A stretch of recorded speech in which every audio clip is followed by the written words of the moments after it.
estamos viendo ahí la sede de la Asociación Cultural José Martí USA, un gran cartel que dice de ser culto para ser libre, y nuestro camarógrafo también se está acercando. Y como saben, estamos aquí en la sede de Radio Miami. Como podemos apreciar en este paneo, está el presidente de la Asociación Cultural José Martí, Damián Díaz, también de la Alianza Martiana, representante de Radio Miami, Sergio Montané, y Nelson Ávila está aquí en esta parte, al lado del conferencista. Nelson Ávila es vicepresidente de la Asociación Cultural José Martí. Y bueno, ya estoy apreciando en el centro a Juan Carlos Zamora, que como les decía en la presentación, hoy es un día memorable porque estamos recordando al más grande de todos los cubanos, que es José Martí, justamente en el día que cayó en combate hace 25 años. Así que los micrófonos son suyos. Querido Juan Carlos Zamora, le escuchamos. Sí, buenos días. Hace 125 años, hoy, el 19 de mayo de 1895, el campamento cubano en la zona de Dos Ríos fue sorprendido por una avanzada española. José Martí, al parecer desoyendo la orden de Máximo Gómez de mantenerse distante, se adentró velozmente con su caballo en la zona de fuego y fue derribado mortalmente por las balas enemigas. Son bien conocidas las circunstancias inmediatas y posteriores. Fue imposible rescatar su cadáver y su cuerpo sufrió sucesivos entierros. Y al parecer, José Martí sigue negándose a ser enterrado. Pero más allá de los pormenores de su muerte, yo traje aquí algunos apuntes a la vieja usanza, ¿no? Más allá de los pormenores de su muerte, creemos que es más importante preguntarse por el sentido de ella, por el sentido de esa muerte, ¿no? Un día antes de ser derribado por las balas enemigas, Martí le había escrito a su amigo mexicano exactamente el día 18. Le había a Manuel Mercado: ya estoy todos los días en peligro de dar mi vida por mi país y por mi deber, puesto que lo entiendo y tengo fuerzas con que realizarlo, de impedir a tiempo con la independencia de Cuba que se extiendan por las Antillas, los Estados Unidos, y caigan con esa fuerza más sobre nuestras tierras de América. Cuanto hice hasta hoy y haré es para eso.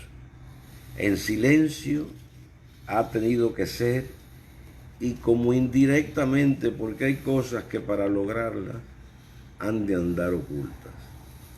Viví en el monstruo y conozco las entrañas, y mi honra es la de David. 2 meses antes le había escrito a su amigo dominicano, Enríquez y Carvajal: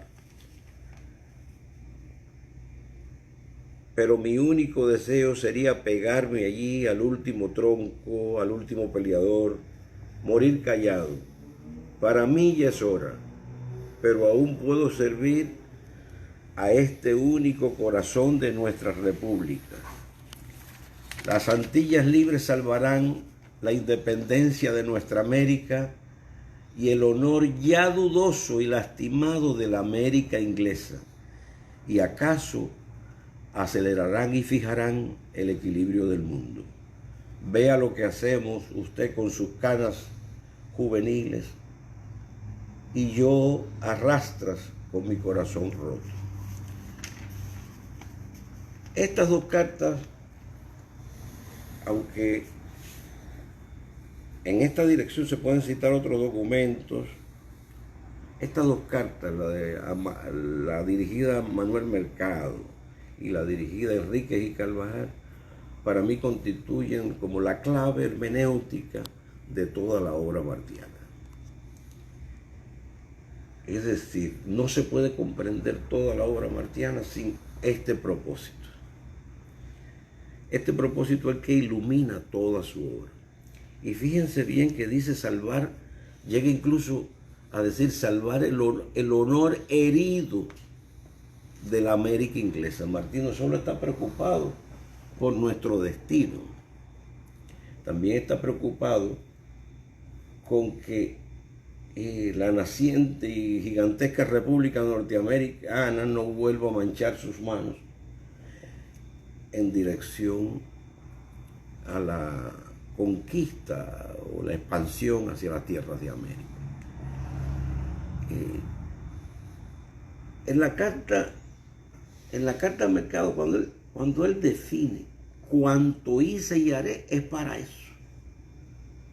Algunos han tratado de subvertir la obra martiana, es decir, de quitarle su mella, su filo revolucionario, es decir, hacernos heredar un Martí inofensivo. Un Martí que nos diría muy poco hoy, en el cual se renuncia a toda sustancia de pensamiento y a todo lo que él nos dejó en su obra. En otras ocasiones ya hemos hablado de las escenas norteamericanas, que creo que ese conjunto de crónicas en la que él hace una especie de periodismo reflexivo, filosófico de primer orden, en esas escenas norteamericanas, Martí revela un extraordinario aprecio de las virtudes y los valores de este intento civilizatorio norteamericano, ¿no? Simultáneamente comienza a descubrir en el seno de este mismo crecimiento, en medio de esta cosa pública, ciertas tendencias hacia lo que se definiría hoy como el imperialismo, ¿no? Es decir, en el seno de la misma República Americana, se estaba incubando, como hemos hablado otras veces, como una especie de huevo de águila. Él, igual que todos los intelectuales latinoamericanos, los intelectuales de nuestras tierras del sur, como Sarmiento y otros, tuvo un momento de deslumbramiento con la naciente democracia norteamericana. Pero simultáneamente, yendo mucho más que ellos, llegó a descubrir que esa institucionalidad terminaría quebrada por esa nueva criatura que está incubando, es decir, el naciente imperialismo norteamericano, que daría el traste, digamos, con los valores iniciales, fundacionales de los Estados Unidos. La valoración de su obra en este sentido todavía es algo que está por realizarse, ¿no? Trabajar con Martí todavía es un asunto a largo plazo. Una pregunta quería hacerte, Juan Carlos. Martí nunca dejó de ser latinoamericano. Realmente, ¿qué es lo que lo lleva a ser también diplomáticos, por ejemplo, Argentina, en el caso de ser cónsul de Paraguay, Uruguay, todo eso? ¿Qué es lo que lo lleva a eso? ¿Es una confianza también ya de los pueblos sobre José Martí? ¿Ya habían visto esa luz? Sí, cómo no. Los intelectuales latinoamericanos lo admiraban, incluyendo Sarmiento.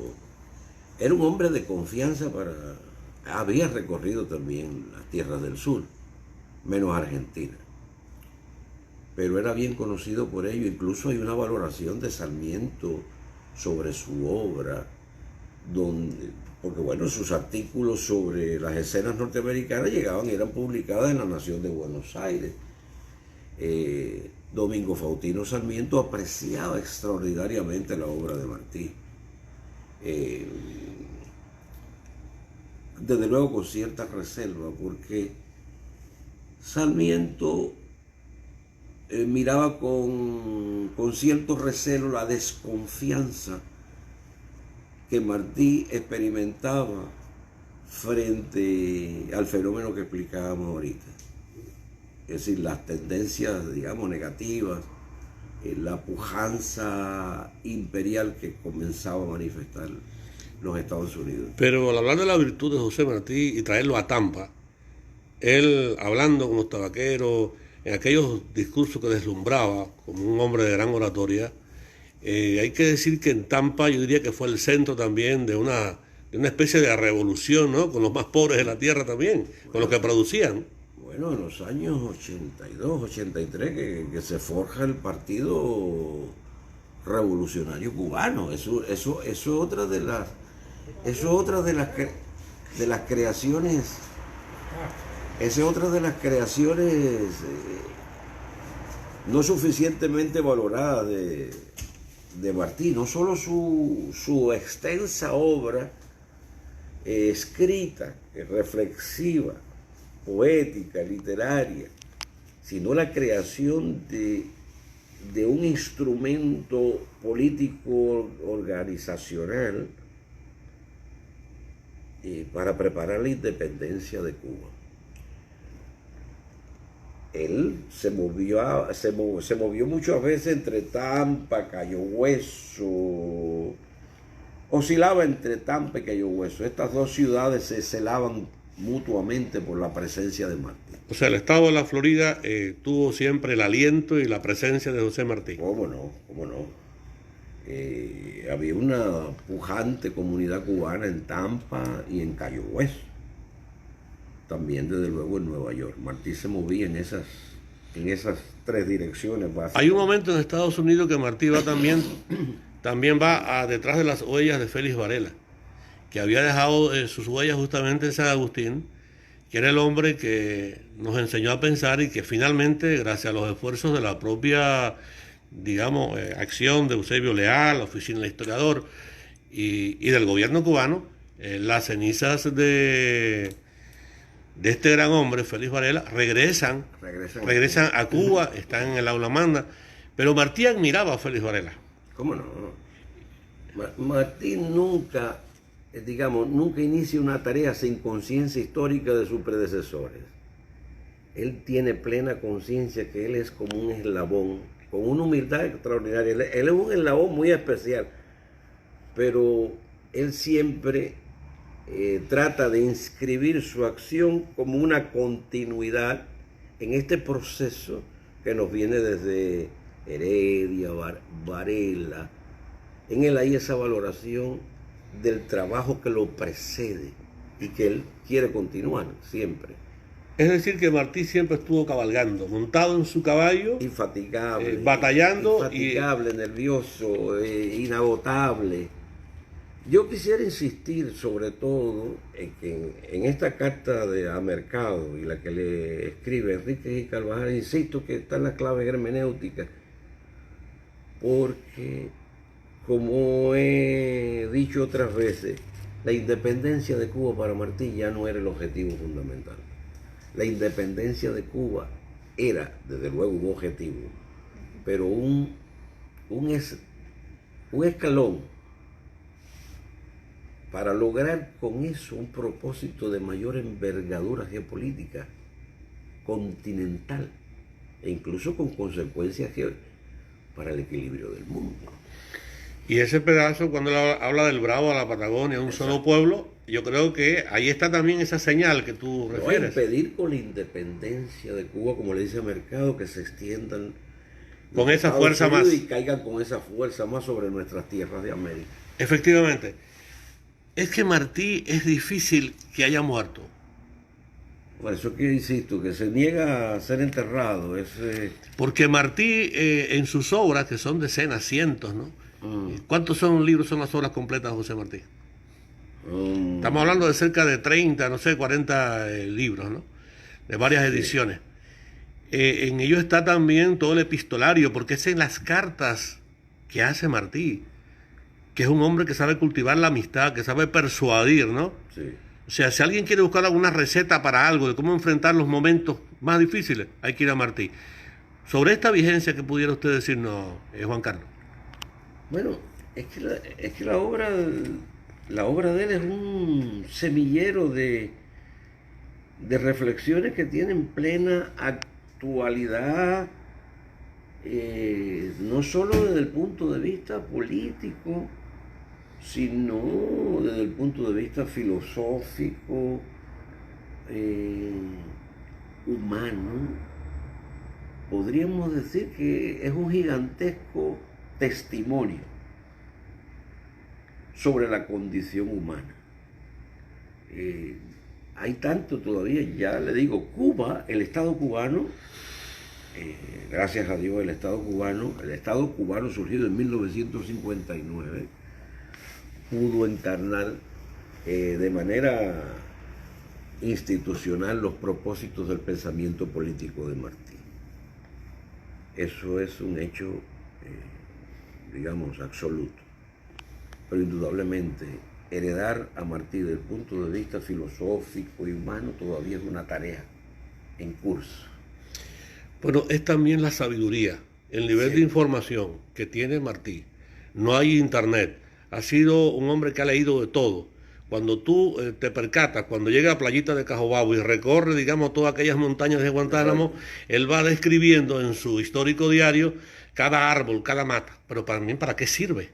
Porque hay que decir que Martí fue un hombre también muy enfermo. Y en medio de la enfermedad, la asume como obstáculo y se enfrenta. Y muere joven. Sí. O sea, hay un estoicismo, una grandeza de la cual se habla poco, porque generalmente se pierde, ¿no?, en tantas cosas hermosas de Martí. Pero ese mismo diario conserva unas claves misteriosas. Si vamos a una lectura de ciertas metáforas y ciertas imágenes contenidas en ese diario aparentemente es de fácil lectura, pero uno de los documentos más desafiantes.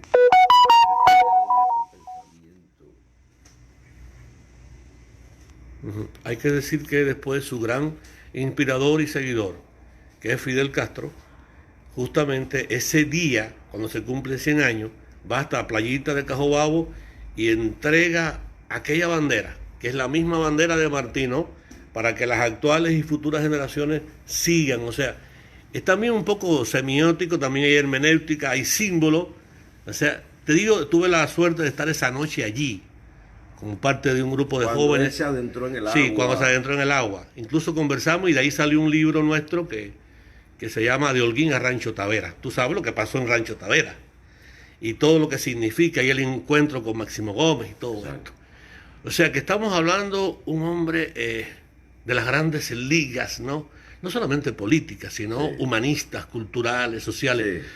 A 125 años de su caída, son las cosas que hoy queríamos escuchar también de ti aquí, que cómo tú interpretas todo esto. Bueno, cuando hablas también de Fidel, tendría... Sí. Es algo también de donde hay mucha tela que cortar, ¿no? Fidel Castro desde joven tenía esa, digamos, maravillosa obsesión por continuar los propósitos postergados de José Martí. Es decir, la obsesión de esa generación encabezada por él era eso. Es decir, establecer ese enlace de continuidad. Bueno, como él dijo también allá en la celebración del 10 de octubre, aquella celebración famosa que él dice, ellos harían lo que nosotros, y nosotros... Ellos hubieran sido como nosotros, entonces nosotros hubiéramos sido como ellos. Efectivamente. Pero es que justamente Fidel es un estudioso de Martí. Y llevó a la práctica muchos de los pensamientos y de las acciones que Martí no pudo hacer.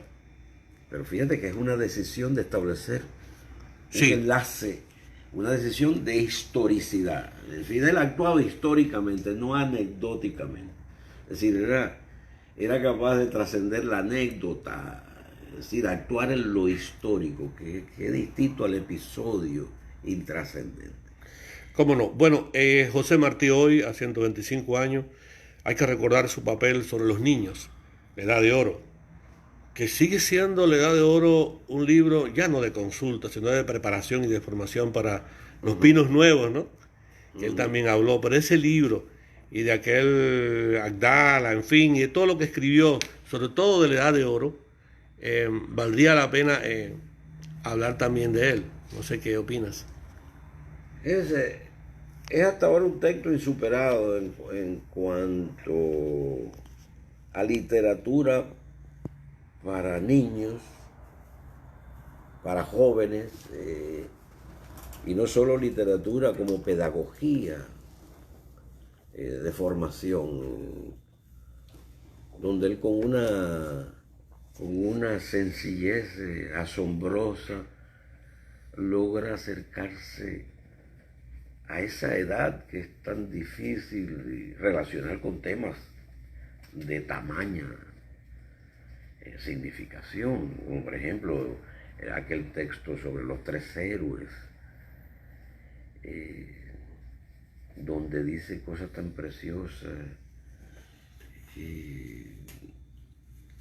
como, ahora mismo no lo recuerdo exactamente, como dice que hay hombres que cuando muchos hombres viven sin decoro, hay otros que llevan en sus hombros El decoro de el los otros. decoro de muchos hombres, cosas así que son inolvidables, es decir, y que marcan el corazón de cualquiera que tenga, de cualquier persona bien nacida, ¿no? También habla de la naturaleza, habla de Dios incluso. Dice, Dios no tiene que cuidarlo nadie, Él se cuida solo. Sí, sí.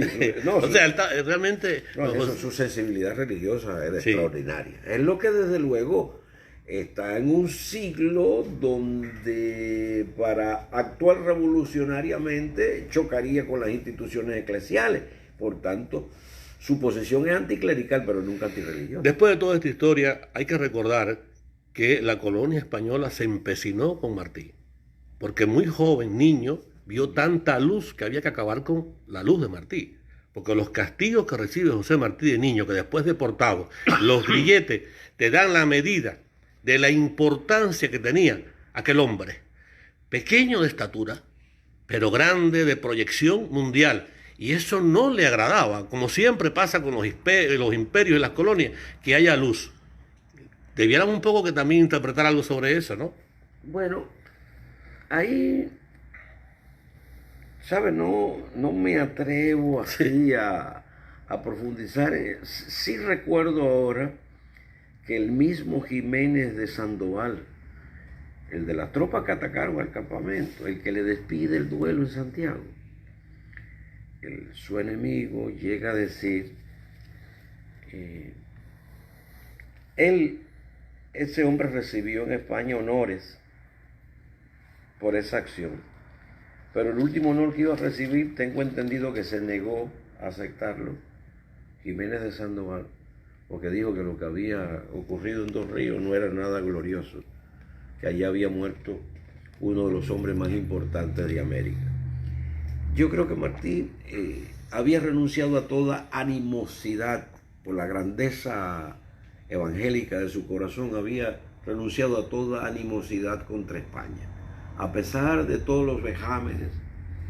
Fíjate que en el manifiesto de Montecristi él insiste que la guerra no es tanto contra los españoles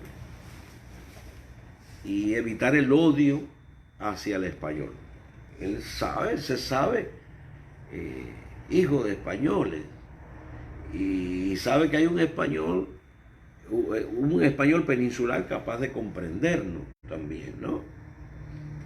Pero recuerden eso, ya el propósito no era tanto contra España, sino apartar el poder peninsular español en Cuba, pero con un propósito mucho más amplio, que un que un separatismo provincial, ¿no?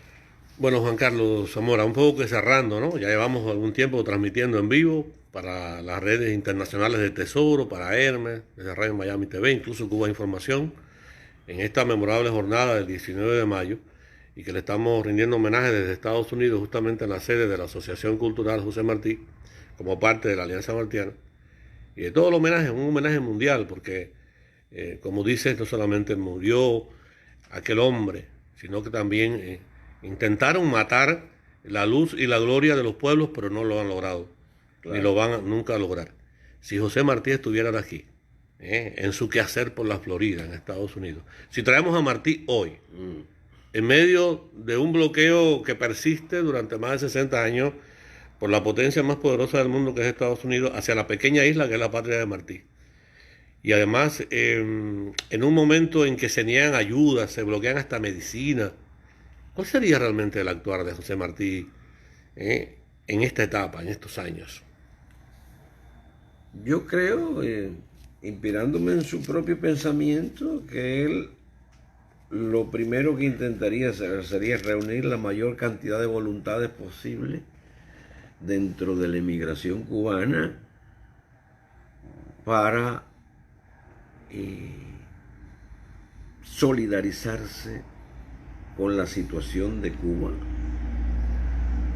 y apoyar lo que ya Cuba había logrado, que es el propio propósito de su pensamiento político, su independencia y su proyección continental. Martí hoy, digamos, se avergonzaría también de esa cantidad de gente que ha renunciado en su corazón a su condición de cubano. Sería un dolor muy grande enfrentar todas esas circunstancias, pero creo que sería capaz de sacarle provecho y enderezar las fuerzas en esa dirección, convencer a muchos, persuadir a los que están confundidos y hacernos volver hacia lo justo. Has hablado de establecer la unidad, sobre todo con aquellos cubanos que no andan mediando, buscándole manchas al sol. O sea, interpretando lo que estás diciendo, lo que estamos hablando tiene mucho valor en los días de hoy, porque el enfrentamiento hoy que se está desarrollando entre Estados Unidos, y digamos que cuando Martí dividió, que había que dividirlo en dos partes, los que aman, los que aman y construyen, estás llamando a la unidad, a los que aman para seguir construyendo. Eso es lo que nos hace falta. Exacto, y no solo llamaría a la unidad a los cubanos, llamaría a la unidad a todos los latinoamericanos que constituyen, digamos, la gran emigración aquí en el sur de la Florida. No olvidar ese propósito continental, porque ahora un movimiento, digamos, contra el embargo no solo es una obligación moral de los cubanos, es una obligación continental. Es decir, lo que le suceda a Cuba es gravemente importante para nuestros pueblos al sur del Río Bravo. Y bueno, hablaste de Cuba, de América Latina, hay que mencionar a Venezuela. No olvides que aquel encuentro del maestro en Venezuela, además que hizo periodismo allí en Venezuela, sí, en Caracas, cuando habló de que deme en Venezuela, pero también antes de quitarse el polvo del camino, lo primero que fue encontrarse con Bolívar. Sí. O sea, tú hablas ahorita de hermenéutica, hay mucho simbolismo también en todo eso. Sí, él se sentía heredero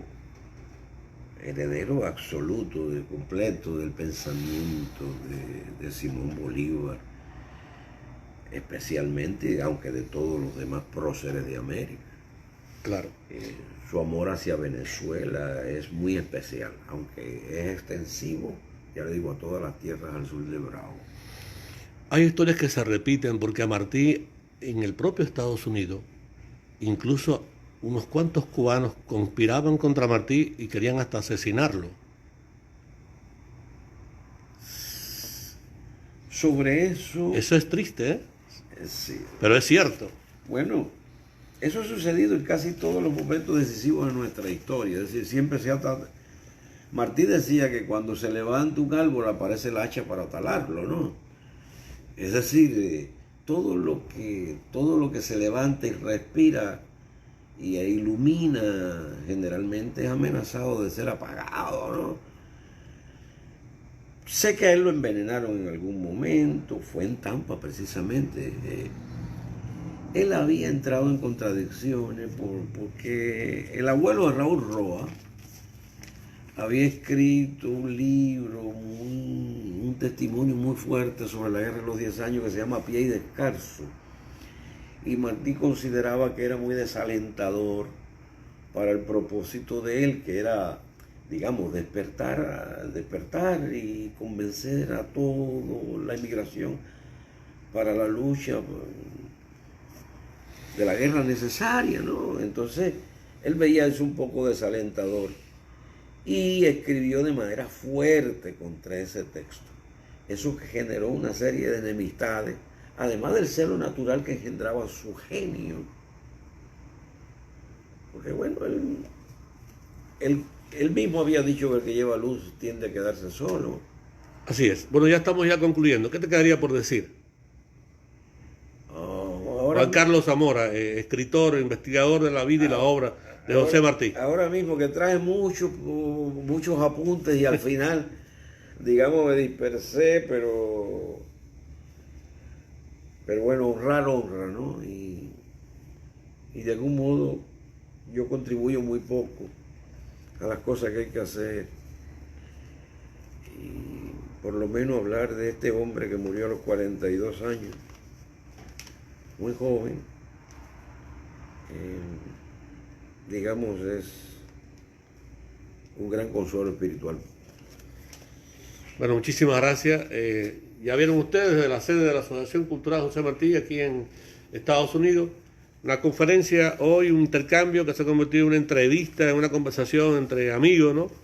Sobre José Martí, con la presencia del presidente de la asociación, Damián Díaz, también con el vicepresidente, Nelson Ávila, y tenemos a Sergio Montaner, también en tiempos de pandemia, ¿no? Estamos aquí todos reunidos. Así que muchísimas gracias a ti, Juan Carlos Zamora. Gracias a ustedes por esta oportunidad de